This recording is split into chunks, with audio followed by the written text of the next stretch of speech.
రేణు, ఈ సాల్తీ ఇంట్లో ఉంటే అనుక్షణం నేనే ఇన్సెక్యూర్డ్ ఫీలింగ్ తో బతకాలే. సందు దొరికితే చాలు సైట్ కొడతాడు. చచా, మీరు చాలా ఎక్కువ ఊహించుకుంటున్నారు శర్వాణి.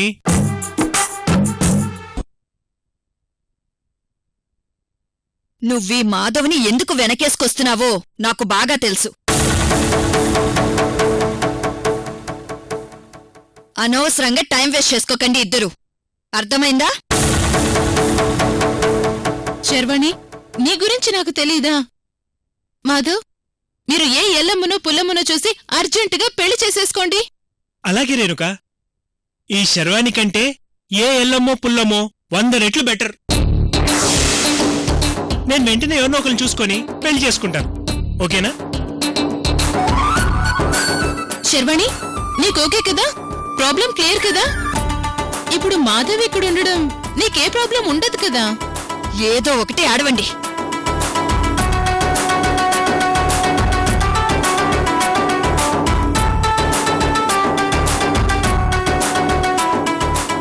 మాధవ్, ఏంటి సడన్ గా ఇలా లగేజ్ తో వచ్చేశారు? ఇంకా దేనికోసం వస్తాను రేణుక? ఇప్పటికే తెలిసిన వాళ్ళు పెళ్ళయిందా అని అడుగుతున్నారు, తెలియని వాళ్ళు పిల్లలెంతమంది అని అడుగుతున్నారు. అరే, మొన్నటి వరకు పిల్లలు మాత్రమే అంకులని పిలిచేవాళ్ళు, ఈ మధ్య పిల్లల తల్లులు కూడా నన్ను అంకులని పిలుస్తున్నారు రేణుక. అందుకే శర్వాణితో అటో ఇటో తేల్చేసుకుందామని లగేజ్ తీసుకొని వచ్చేశాను. అది సరే మాధవ్, తన వాళ్ళకు చూస్తారు కదా ఎలా ఉందో. మీ ప్లాన్ వర్కౌట్ అవుతుందా అని. రేణుక, ఒకప్పుడు ప్రేమించాలంటే బస్ స్టాపుల్లోనూ వీధి చివర్లోనూ నిలబడేవాళ్ళు, ఇప్పుడు ఫేస్బుక్లోనూ వాట్సాప్లోనూ కూర్చుంటున్నారు. నేను ఇంట్లో కూర్చొని ఇంటర్నెట్ ఆన్ చేస్తే పడిపోయే అమ్మాయి కాదు శర్వాణి.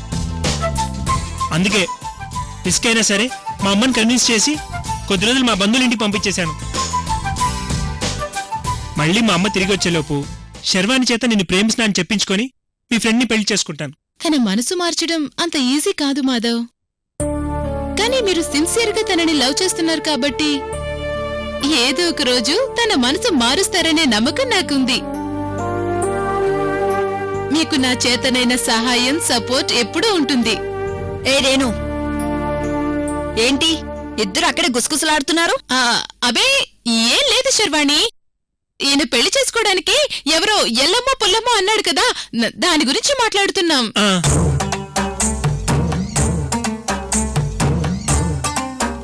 మాట్లాడింది చాలు, సార్ని త్వరగా స్టేషన్ కలమని చెప్పు.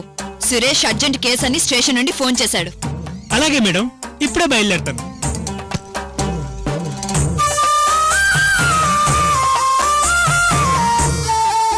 శర్వాణి, నాకు పనుంది.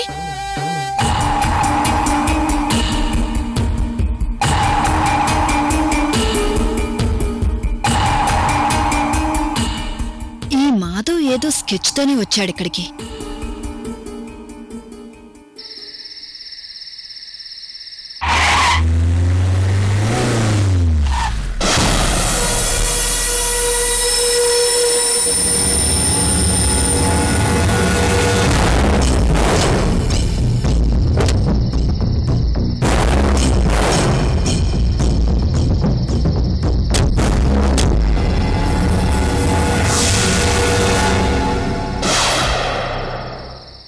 ఏం జరిగింది కీర్తి? ఆ మాధవగాడు తట్ట బుట్ట సర్దుకుని ఆ రేణుక ఇంట్లో దిగాడు. ఇప్పుడు ఆ ముగ్గురు బలవంతులైపోయారు. నువ్వు తల కిందికి కాళ్ళు పైకి పెట్టినా వాళ్ళనేమీ చేయలేవు. ఒకటా రెండా ఎన్ని దెబ్బలు కొట్టిందా శర్వాణి నిన్ను? నువ్వు కట్టుకున్న పెళ్ళాము పాయే, నీ కొడుకేమో కాపురానికి పనికిరాకుండా పాయే. కడుపుతో ఉన్నదాన్ని తీసుకొచ్చి నీకు కోడలు చేసేస్తే నీ పరువు పాయే. చివరికి నీ ఇంట్లోనే కెమెరాలు పెట్టి ఇలా దిక్కుముక్కు లేకుండా నువ్విలా ఇంటెనకాల కూర్చొని మాట్లాడుకునే పరిస్థితి వచ్చింది. దెబ్బకు దెబ్బ అది మనల్ని కొట్టడమే కాని నువ్వు నేను కలిసి ఆ శర్వాణిని ఇంచు కూడా కదిలించలేకపోయాం. దానికి తోడు ఇప్పుడు ఆ మాధవ్ గాడు కూడా తోడయ్యాడు. ఇదిగో విజయ్ భాస్కర్, నీకు మళ్ళీ చెప్తున్నాను, నువ్వా శర్వాణిని ఏమీ చేయలేవు. నా మాట విని నువ్వు సన్యాసం పుచ్చుకొని ఏ హిమాలయాలకు వెళ్ళిపోవడం బెటర్.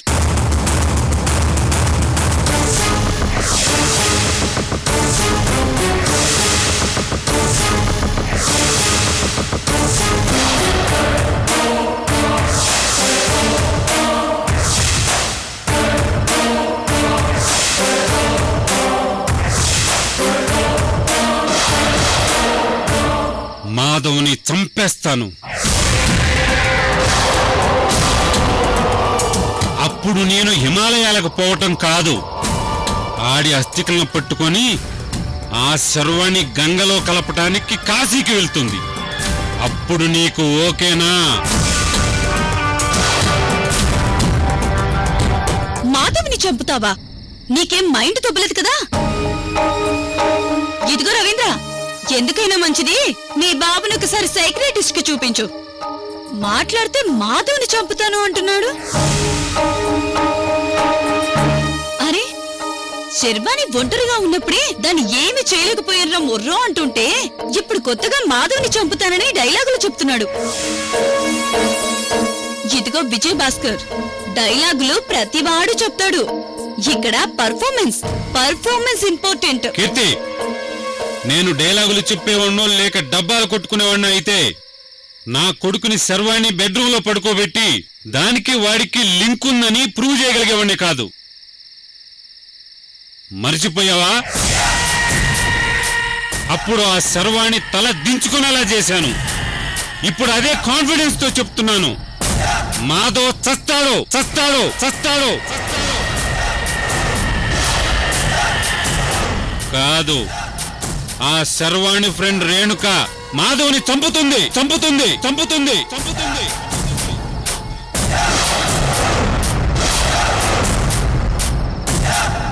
ఒక పక్క మాధవ శవం, మరో పక్క రేణుక అరెస్టు. రేపు జరగబోయేది ఇదే విషయం నీకు లాస్ట్ టైం చెప్పాను, ఇప్పుడు మళ్ళీ చెప్తున్నాను. మనం మాధవ్ని ఆ రేణుక చేతులతోటే చంపిస్తున్నాం చంపిస్తున్నాం చంపిస్తున్నాం చంపిస్తున్నాం చంపిస్తున్నాం చంపిస్తున్నాం చంపిస్తున్నాం చంపిస్తున్నాం. అది ఎలా అని వెయిట్ అండ్ సీ.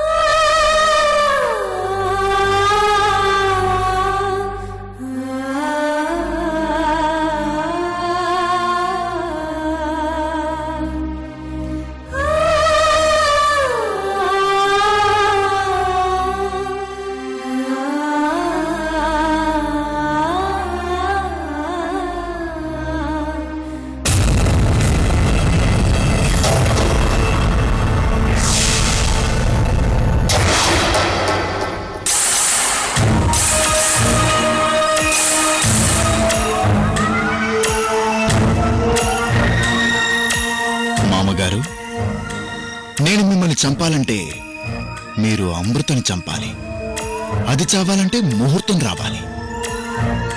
కానీ మీకున్న ఆస్తమా తగ్గాలంటే మీకిప్పుడు ఇన్హేలర్ కావాలి.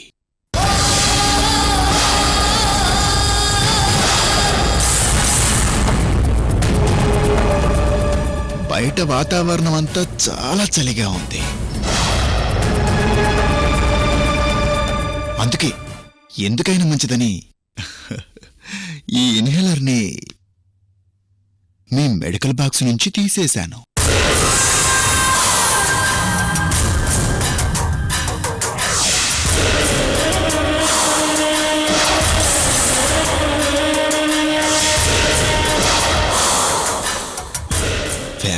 ఫ్యామిలీ అంతా గాఢ నిద్రలో ఉన్నారు. మీకు ఏ టైంలో ఆస్తమా అటాక్ అవుతుందో ఎవ్వరికీ తెలియదు. ఇక మిమ్మల్ని ఆ దేవుడు కూడా రక్షించలేడు.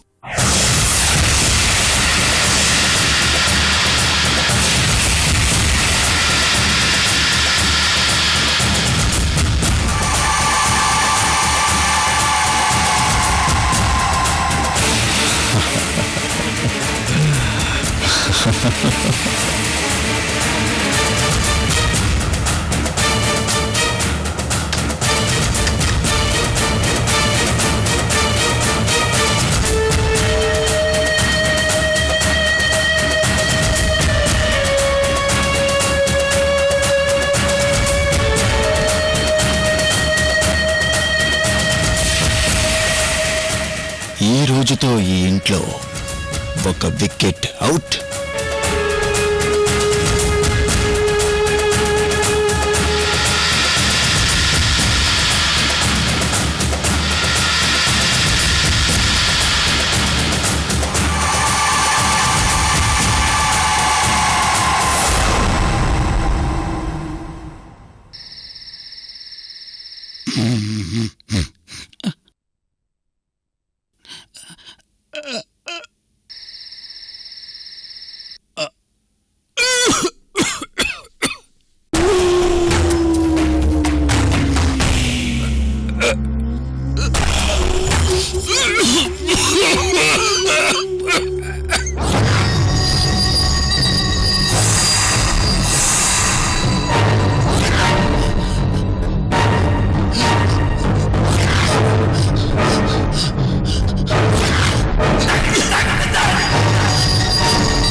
అంటే ఏంటో తెలుసు కాబట్టి చెప్తున్నాం.